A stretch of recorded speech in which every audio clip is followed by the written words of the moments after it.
And so onto our P2 walking talking mock from June 2014.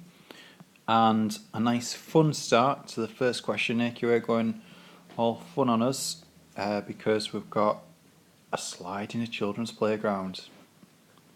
And if we have a look, we're going to start off with a calculation. I mean, we can see we've got some information. So a child of mass 18 kilograms goes down the slide. The vertical distance from the top of this, from the top to the bottom side is 2.5 meters. And it says calculate the decrease in gravitational potential energy of the child sliding from the top to the bottom of the slide, and the gravitational field strength is 10 newtons per kilogram. So, key instruction is use the correct equation from the physics equation sheet. And if we have a look at the physics equation sheet, it's a matter of choosing things that have GPE in, height, and mass. Okay, so I know that potential energy, gravitational potential energy, is mass times gravitational field strength times the height. Okay, so it would be fairly straightforward to get those values in. Now let's have a look. Yeah, it tells us that it's joules, so we're not going to get an extra mark for putting our units because it's already done that. So move on, fairly straightforward. And remember, these early questions, it's often a case of trying to get as many marks as possible because they are targeted at C grade students rather than maybe the A and A star questions towards the end and middle. Then come to our next question. Slide is made of plastic.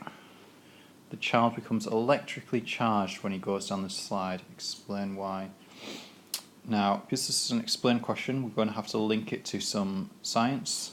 And basically, this is a question about static. And when we're talking about static, we've got to talk about essentially rubbing, and we've got to talk about the movement of electrons.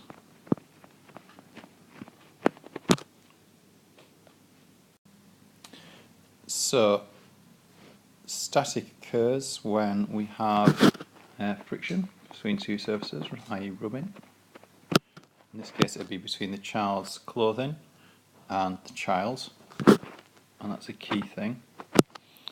Okay, and then what happens is electrons are moved from one surface to another. So the electrons would be rubbed off to one surface to another. Remember, electrons have a negative charge, so if they move, I mean, you wouldn't have to write this in the question, but if they move, you would leave the thing that has lost electrons positively charged and the thing that gained electrons negative charged, just like in chemistry. And move along. Another question about static. Going down the slide causes the child's hair to stand on end, much like, and we can link this to maybe kind of like a Van de Graaff generator which we've used in class.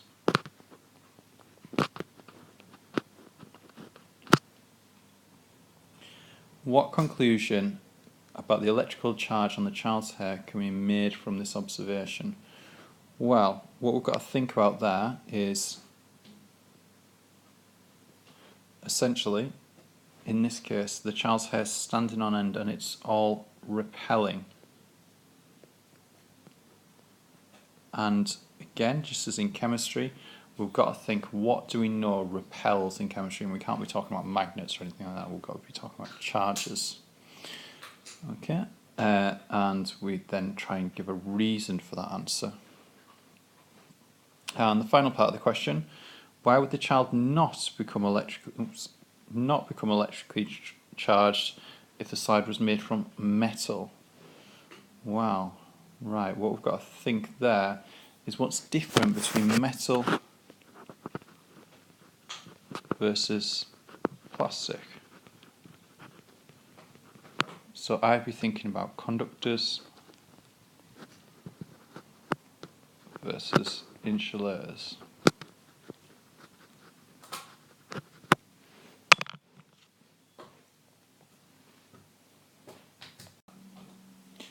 And then, I mean, we'd probably be alright just saying that, but then insulators, well, charges are held there because it doesn't allow charges to pass. Conductors like metal allow charges to pass to earth, which is why metal things can't really become charged, or they can, but if they're next to earth, then the charge will pass through to earth. Right, and question 2, life cycle. Okay, so life cycle of a star, and we have a look. It says stars go through a life cycle, so that's going to be our key to the question. So I'm thinking immediately, you know, black dwarf, white dwarf, all of this. Some stars will finish their life cycle as a black dwarf and others as a black hole. Table 1 gives the mass relative to the Sun of 3 stars, J, K and L. Okay, so if we start comparing them, so this is smaller, and I'm just using the data, than the Sun. This is much bigger, and this is much bigger. And it says which one of the stars, J, K or L, will become a black dwarf. Well, if only one of the stars can become a black dwarf, and we're given that limited amount of information, then we can make a conclusion from that. 2 are quite similar, 1 is different. And the reason for our answer, again, we're going to link it to mass. Okay, we're going to link it to that mass because that's all the information we've been given, really. It's all we can work on. Moving on, scientists can take measurements needed to calculate the mass of many stars. Okay, so they can take the measurements.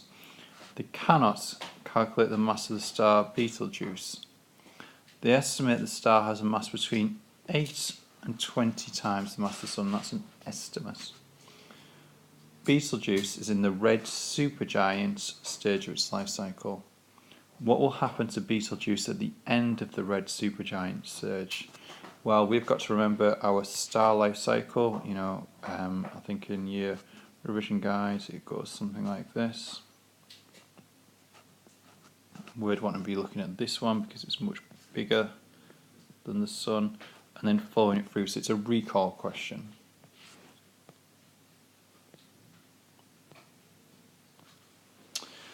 Suggest one reason why scientists couldn't only estimate and not calculate the mass of Betelgeuse. So we're suggesting, so again we've got to think a bit laterally, sometimes a bit out of the box on these suggestion questions. So we've got to try and think of a reason for this. Now, you might think, oh well, we can't weigh it directly, but that wouldn't really be a good enough reason because we're never going to be able to do that. What we've got to think about is maybe technology. Do we have the technology to be able to do that, to calculate it? And the answer is probably not. We can estimate, but calculating exactly is different. Then it says, in the future, it may become possible for scientists to calculate the mass of Betelgeuse. Suggest one reason why. And I'd probably again be linking it to this idea of technology. So in time, you know, in maybe 500 years ago, we only recognised like a few planets in the solar system, and we even had them the wrong way around. Okay. Since we've got better and better telescopes, we have known more and more about space. Then, describe what happens to a star after the main sequence period. Right, so, describe what happens to a star after the main sequence period to eventually become a black dwarf. Right, okay. 5-mark question. That's quite a lot to write about, a relatively small part of the life cycle. So I think we're not just going to have to say the stages, I think we might have to say more than that. So it's probably one I want to be brainstorming.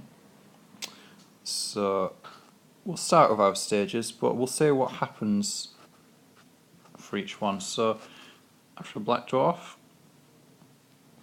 it will become a red giant, and in order to do that it must expand,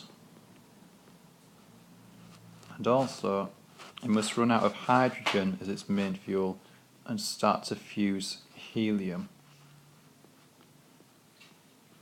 Then we've got to think what happens after the red giant stage. Well, it contracts in on itself and it becomes a white dwarf. Now a white dwarf, obviously because it's white, is still emitting a lot of radiation.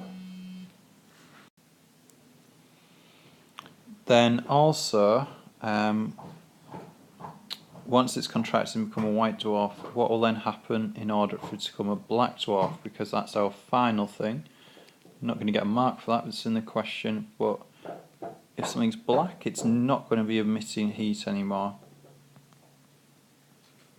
If it's not emitting heat, it cools. If it's cooled down, it's not going to emit heat or infrared radiation. I mean, a black dwarf is essentially just the remnants of a star. It's no longer got any kind of nuclear fusion going on. It's not producing anything. Right, so we'll move on to question 3. And it says, question 3, Figure 2 shows the horizontal forces acting on a moving bike and cyclist. Okay, so we've got down here, force B, and down here, force A. Okay, so what causes force A? Now, it's a bit of a process of elimination here. Okay, so gravity and weight always pull at the centre of the Earth, so it looks like it probably can't be those, which leaves us with friction. And it does seem to be between two surfaces, the wheel, the tyre, and the road, so therefore it probably must be friction. Force B, well, we've got to think it's going to again be some resistive force, okay, and we can't really say friction because it's not specific enough, so we're going to have to give any specific example of a resistive force. Right, and this was the 6-mark question for this one.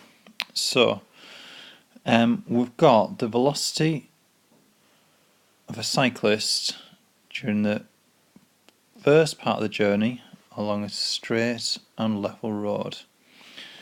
During this part of the journey, the force applied by the cyclist to the bicycle pedals is constant. Now, I think that's really important. So it's a constant force.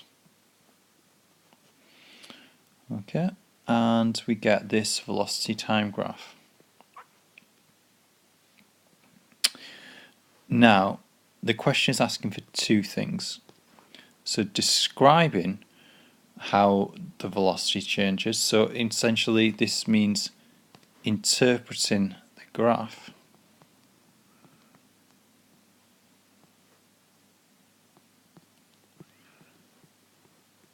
And explaining it in terms of forces. Okay, so we're going to explain it in terms of forces. And it says, in terms of the forces A and B, why the velocity of the cyclist changes between X and Y. So from here to here, and between Y and Z.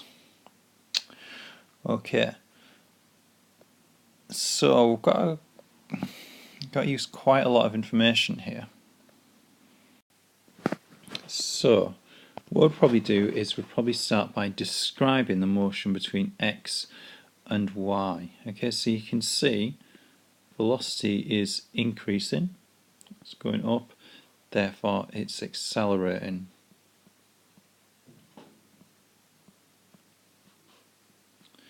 And then what we'd probably say is why that happens, okay, because then we'll do the explain part of the question.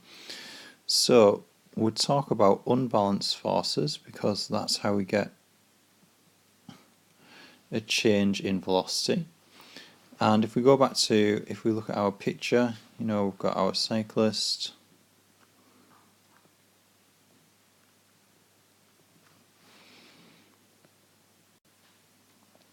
and we'd have to think which should be the bigger force. Well, if it's accelerating, the forward force must be bigger than the backward force. Now, the thing is, that's not going to remain constant the whole while. So you can see, as we get further up, the rate of acceleration decreases. Still accelerating, but the rate of acceleration is decreasing. And that's because, over time, as it gets faster, this resistive force here is going to increase. If you just put your hands, move it through the air at a slow speed, you can't feel much resistive force. Move it through at high speed, you can feel more resistive force. Then what we'll do is we'll move on to y and z. So here it's essentially getting to the point where the velocity is the same, therefore we call that a constant speed. You might even call it terminal velocity. And at that point we get balance forces.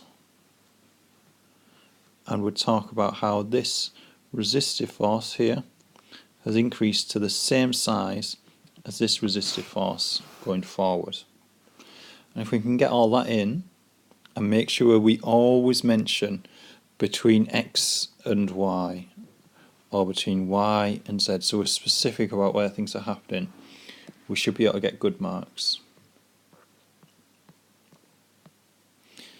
Next one, cyclists used the brakes to slow down and stop the bicycle. A constant braking force of 140 newtons stopped the bicycle in a distance of 24 meters. Calculate the work done by the braking force to stop the bicycle. Give the units. So, work done equals force times distance. Reasonably straightforward there. Okay. Constant braking force of 140 newtons. Distance 24 meters. And then we've really just got to give the units now, because work done is equivalent to energy transferred. Okay, so we're essentially giving the units for energy in this one. Final part of the question. When the brakes are used, the bicycle slows down. The kinetic energy of the bicycle something.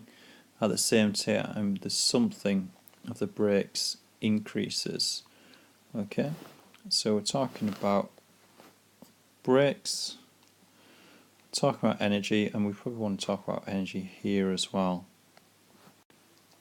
So essentially we're talking about an energy transfer. Energy is transferred from one form to another. Right, okay, so question 4 is all about electricity, electric circuits. So we've got apparatus used to calculate the resistance of a thermistor at different temperatures. And it wants a circuit symbol for a thermistor, 1 mark. And usually on the exams there's 1 or 2 marks for knowing your circuit symbols. Okay. And then it says use the data given in figure 4 to calculate the resistance of the thermistor at 20 degrees Celsius. Okay, well, it shows that it's 20 degrees, so we don't really have to do anything with that. And we've got V for our voltage or potential difference, and we've got I. Now, that's given us a clue there, the ammeter, so I is current.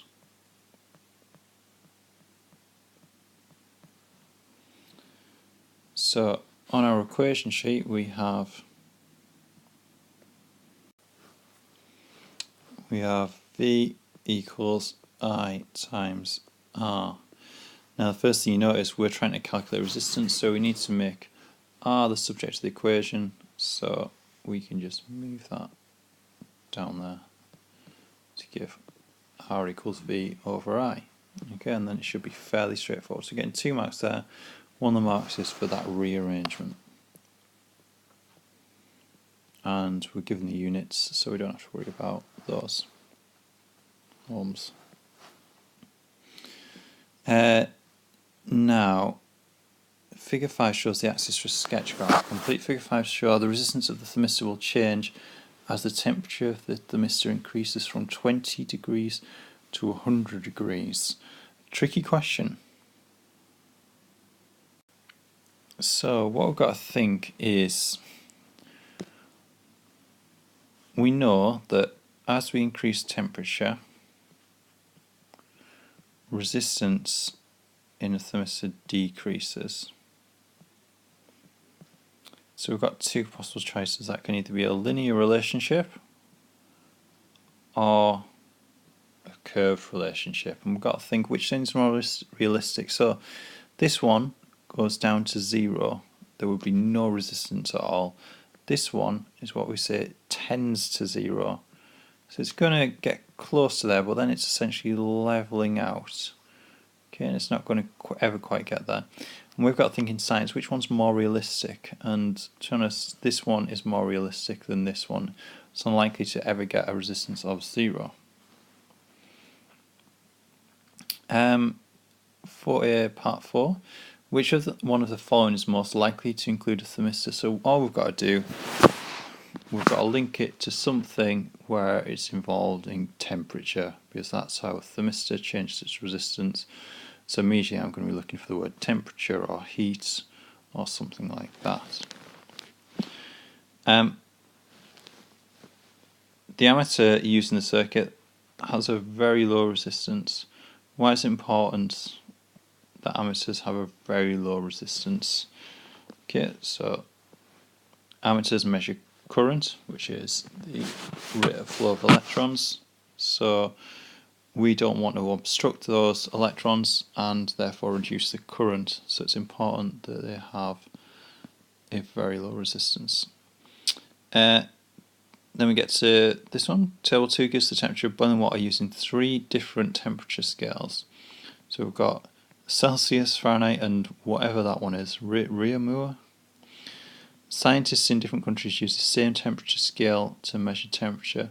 Suggests one advantage of doing this. So we've got to think, I always think when we're talking about scientists and we're talking about using the same scales or the same units or kind of the same symbols in chemistry, we're always thinking about communicating with each other and why that is a good idea. Okay, and last part, student plans to investigate how the resistance of an LDR changes with light intensity. So now we're thinking about an LDR, not a thermistor, an LDR. Changes with light intensity. Student starts the apparatus shown in figure 4 but makes 3 changes to the apparatus. One of the changes the student makes is to replace the thermistor with an LDR. Describe what other changes the student should make. So, first thing, if we read the question, we've got light intensity. So immediately I'd be thinking about a light. And what would I replace from the original circuit with a light or a lamp?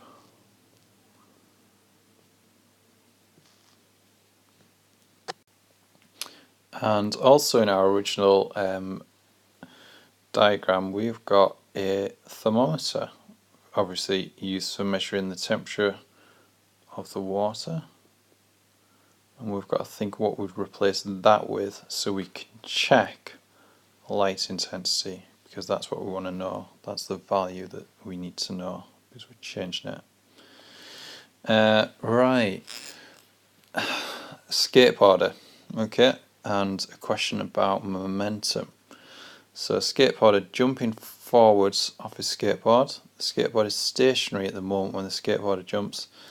The skateboard moves backwards and the skateboarder jumps forwards. So essentially we've got this, not really in terms of forces, we've got this in terms of motion. Explain, using the idea of momentum, why the skateboard moves backwards. Okay, so this is something called an explosion. I don't know if you'd get a mark for saying that, but essentially it is an explosion example. Now in these momentum questions, something called conservation of momentum exists, which means the momentum before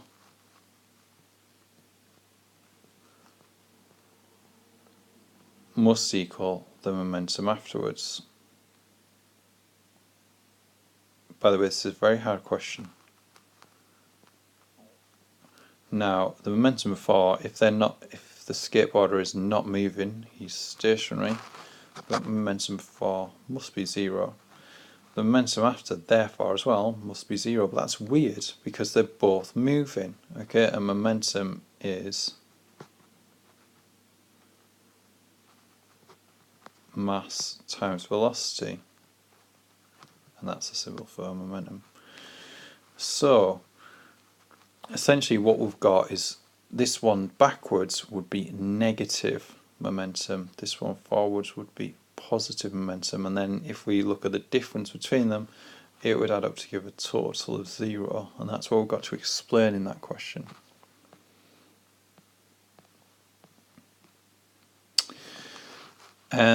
Next,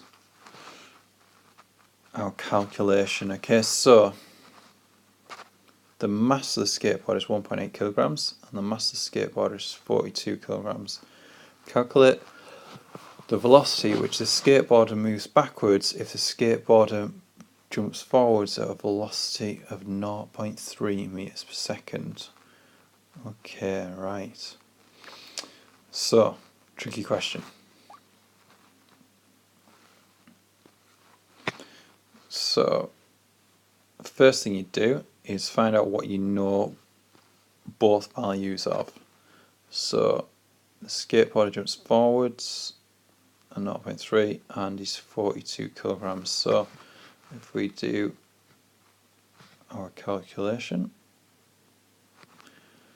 mass 42 times velocity 0.3.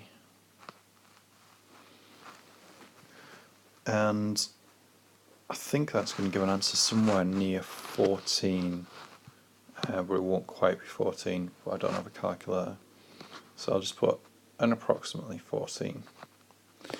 Now that means the momentum of the other item, the skateboard,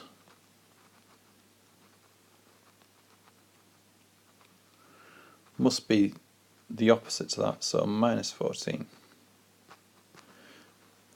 We know its mass, and that is 1.8. What we don't know is its velocity. So we've got minus 14, and again, you'd work this out properly because it's an approximation, and that would then be moved over there, 1.8. Okay, and we would get our velocity. So moving on. And a nice question that links in quite a lot to chemistry in some parts, and it's nice to have this overlap. It means we can learn one thing and get two benefits from it. So it says we've got isotopes of the element molybdenum, okay, MO. What do the nuclei of different molybdenum isotopes have in common? Okay, so if it's an element, what do all the isotopes of that element have in common in the nucleus? Okay, so we're going to be thinking it's either going to be protons or neutrons. Got the isotope molybdenum 99. It's produced inside some nuclear power stations from the nuclear fusion of uranium-235. What happens during the process, the nuclear fission of uranium-235? What happens to the process of nuclear fission? Well, fission means breaking.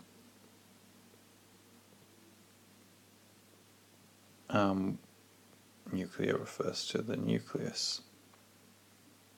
So we can quite easily get that mark. Inside which part of a nuclear power station would molybdenum be produced? Well, I mean, if we imagine we've got our reactor, then our steam generation that's going to go to our turbine. This is a really bad drawing. and then onwards to our generator, and then maybe our transformer. We've got to think which one of those is most realistic for radioactive decay to occur. Next, when the nucleus of molybdenum-99 atom decays, it emits radiation and changes into a nucleus of technetium-99. Right, and it says what type of radiation is emitted by molybdenum-99? Well, we are seeing a change, okay? There's a change in the nucleus, so it can't be gamma, where there's no change in the nucleus. And what's happening here is the number of protons is increasing by 1, and, well, the number of neutrons must be decreasing by 1 because it's the difference between the relative atomic mass and the proton number. So increasing a proton, decreasing a neutron. It looks like it's not alpha because alpha is 2 protons and 2 neutrons.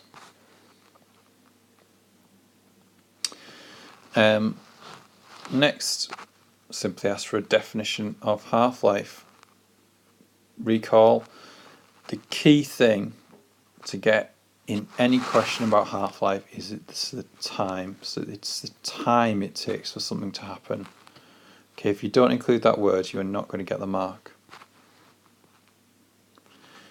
Now, technetium is used by doctors as a medical tracer.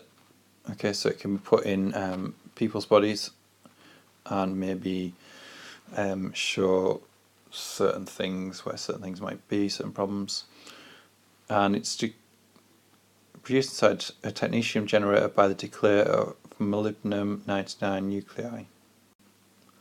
And it says figure 7 shows how the number of nuclei in the sample of molybdenum-99 changes with time as the nuclei decay.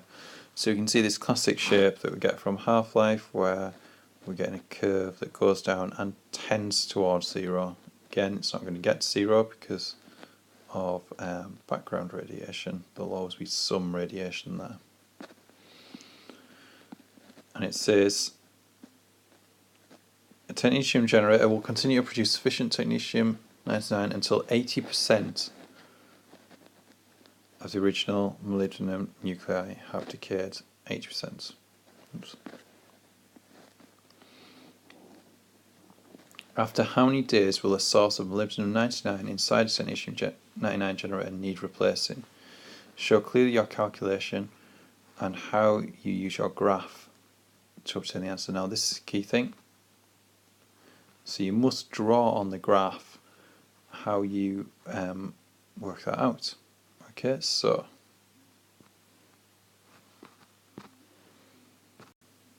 the key thing is to show on our graph. So if we go up to our graph, okay, so originally there were 100,000 nuclei, and it's when 80% has gone. So if 80% is gone, we're going to be left with 20,000, and then what we'd have to do is we'd have to actually show this on our graph. We'd have to show it going across and and down, so you do it more accurately, and then we'd get a value there.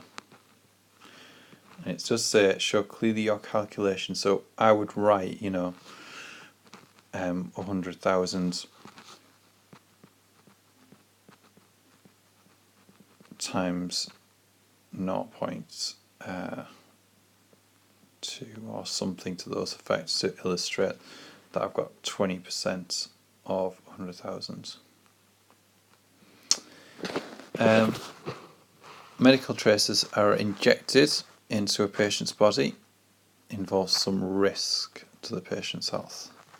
Explain the risk to the patient of using a radioactive substance as a medical tracer. So I think first thing we're going to do is probably going to link it to the main danger of radioactivity, which is cancer. And then we might try and explain how radioactive sources and the decay of radioactive sources causes cancer. And it says, even though there may be a risk, doctors frequently use radioactive substances. Okay, suggest why. Now what we've got to think here is it's a benefit versus risk scenario. So it might increase your risk of cancer by say 1%, but it might allow a doctor to diagnose something potentially very dangerous that would have maybe a 50% chance of killing you. So it's this idea of benefit versus risk. Okay, comparing the benefits of using it to the risks of using it. And final question. So it says figure 8 shows an electric drill. Oops.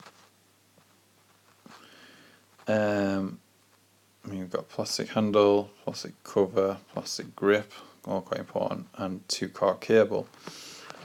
It says the drill is fitted with a 2-core cable. We've got some values there which might be important later on. Why is it safe for this drill to be fitted with a 2-core cable, i.e. a live and a neutral, no earth, rather than a 3-core cable? Well, if we have a look, we've got insulation, haven't we? We've got plastic insulation, and that says it's plastic. 7b, calculate the current